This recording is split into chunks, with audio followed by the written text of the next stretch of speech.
Hi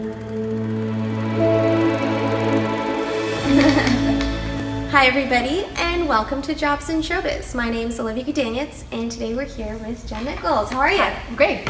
How are you? I'm great, thank you. The weather's getting better, so I can't complain. Finally. So Jennifer wears so many hats, it's hard to keep up. That's true. You're part of Hit and Run Dance Productions, the Extension Room, which is where we are, the Extension Method, you're a choreographer. So you've recently broke into the film and television industry. You did Rain, a bit of dance choreography there, and you just did the pilot for Transylvania. Yes. So how did that opportunity come about? Was film and television an area you wanted to seek out? Well, it was always something that I was curious about, but hadn't really explored it too much, and it was a happy accident the way it came about. A colleague of mine gave me a call and said, hey, could I do some posture coaching for us with the actors? Because of course, in the royal courts, everyone had perfect posture, and it was just, just style of the day, the royal carriage. And so I did some work with the actors in that capacity. I could use some posture classes too, I think. I think me too. When I'm not dancing, I tend to do that. It's just so comfortable. So that went really well, and then it kind of expanded from there. The next question that came up was, well, are you interested in choreography? Because we were looking for a choreographer as well. Right. So I sent in my CV and came in for a meeting, and it was really quick how it happened. The meeting actually I thought would be an interview. It turned into a discussion of one of the first scenes with dance. Okay. And next who thing were I you knew, meeting with? I was meeting with the whole sort of production team in terms of the director of that episode, the first AD, second AD, everyone was there, so it kind of turned a little bit of pressure. Yeah, and it wasn't really an interview. It was kind of like the dance meeting that we have before each episode to discuss the scene, the mood, and what we're going to do. So I kind of found myself right in the mix from the get-go, and then hit the ground running, and it was never looked back. It's been one of the best things I've done. Were you a little nervous? I was very nervous. Because when you're out of your element, it's something new, you're not sure how it's going to turn out, but once I got my feet under me, so to speak, no pun intended, and I sort of learned the ropes of being on a set. It's very different than being in the theater. Right. The stage is very different than being in front of the camera. Yeah, I know, because I studied theater as well, so when I first got my first acting job, I was projecting, and everyone's like, it's okay. I'm like, tone it back. But I need you to hear me. So I definitely get that. So how much time do you have to prepare something for a scene? It depends on the scene. Okay. But I usually have a two to three at the most week window to prepare in terms of my own process. Making the actual steps, the choreographic process. And then from there, we book the rehearsals, we bring in the dancers, usually twice, and then the shoot date. And then the actors will have their own separate rehearsals. Then sometimes we bring them together so that everybody has the same type of flow, and they know where they're going to be in the footprint of the room. Right. And has it ever happened that a performer can't pick it up? Do you know what? I don't think so. They come in the first day, and then they realize I'm just a silly fool, and I make them laugh, and then on with the show. Yeah, exactly. So has a double ever been required for a specific dance or movement piece?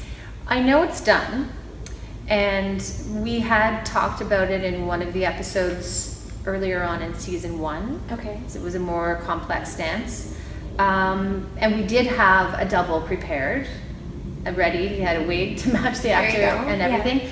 And the director was so pleasantly surprised with how the actors actually did.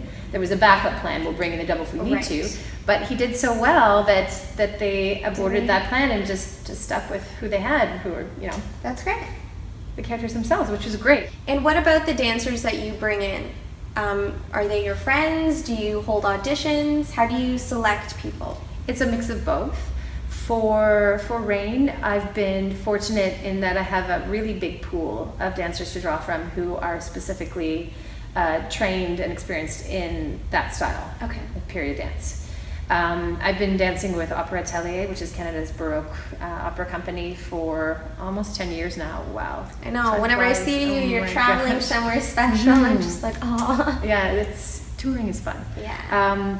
I've been working with them for a long time, and over the course of my years with them, I've developed a pool of colleagues who I can sort of draw from for Rain. Right. Sometimes if it's a show where it's a different style of dance, I hold an audition. What do you think has made you stand out in the sense that you're able to be successful in so many different areas? Oh, well, the thing with me juggling many things and So wearing many many things. hats is Yes. that they are different hats, but they're all the same style, if that makes sense. Everything I do is in the realm of dance. Right. So the ballet fitness in the studio, the choreography in film and television as opposed to stage, performing still myself, it keeps it fresh for me. I never get bored. Right. And actually one thing always feeds the other in terms of opportunities, opening doors. Somebody recommends me for something because they saw me on this project. Right. A student of mine in my class heard that I'm a choreographer, and they have a friend who's producing a show who needs it. So they actually feed each other, and I think that's kind of the way people in the arts world become successful today. It's not like it used to be. You have to be a bit of a hustler, and you have to be a bit of a Renaissance woman or man. Do you think your energies are a little scattered because you have to be focused when you're on stage, when you're teaching, when you're directing other people? I worry about that sometimes. My energy feels scattered when I'm at home at night looking at my calendar, trying to fit it all in, and panicking, having a Right. panic attack. We're all there at some point. I just look at it and like, oh dear. But when I'm in the moment, whether it be standing up in front of a class, on set, in the studio choreographing the next scene, I really sort of find a way to let everything Disconnect. else disappear, Right, and I can and- focus, narrow in. And then when I'm, like I said, I'm in the planning process and I'm thinking in my bed at night about what I'm doing in the morning, that's when it feels scattered. Yeah. But it always comes together. Keep it up. So before I let you go, if there was a job you could do on set full time, what would you be doing? Ooh. Director of photography. I love the idea of being able to see and build a scene and build steps in the round. That 360 view is really, really exciting for me to see it from all those different angles. And I think as a DOP or a director, that would kind of be fun. Yeah, it's so funny because now I've been going to the movies, I've been working a lot on set, and now I'm just looking at the visual aspects a lot more, and I'm just, wow, that must have taken so long, and so I You do appreciate it Yes, more, I appreciate it. the different aspects that you wouldn't have really thought about before. 100%. Yeah. All right, well, thank you, Jennifer, Thank you. and thank you guys for watching. Hey, everybody, so now Jen's going to teach us 2 classic dance steps from 2 different time periods. So follow along, get up, and here we go. Okay, so I think I'll teach you a basic waltz box step. Okay. So think classic Victorian era, 1800s.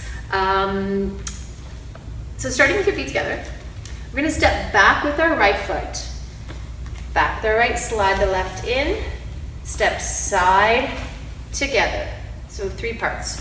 Forward, left, side, together, back, right, side, together. 1, 2, 3, 1, 2, 3, 3. Now we're gonna try and change our front. I'm gonna guide you.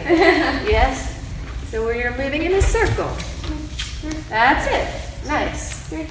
You're ready for the next episode. I'm gonna have to put you in as a dancer. That'd be great. Okay, so let's go back a little bit earlier in time.